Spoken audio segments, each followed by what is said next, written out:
Salam vatandaşlar. Täze Türkmenistany gurulýyn diýdik. Biperway seredip dronlarymız kän. Aýyga galyp ýollary açdyralýyn diýdik. Watanyň nämedigini bilmeýänler kän. Azatlygyň, erkinligiň gadryny bilmän, ýaş neslimiziň gelejegini düşünmän, gulçulukdan çykjak däl diýip aýagyny diýräp, ayağımızdan asılyan beğayratlar kän. Vatanımızda yetimlerin sany gün-günden artýar. Vatanımızda garypların sany gün-günden artýar. Beğayratlar Rusiya götünü tutýar. Türkmeniň adyny ýitirjek beğayratlar kän.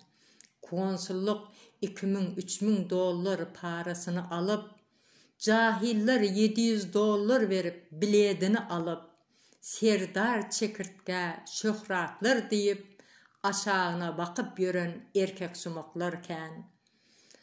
Türkmenistan watanymyz elimizden gitse, Ruslar watanymyzda döwran sapa sürse, çağılarımız bazarda arba keşçilik etse, namus etmäni seredip duran beğayratlar kän. Çağılar ene mehrine zar, gözleri ýolda. Namartlar gözlerini yumup akıl huşu puldu.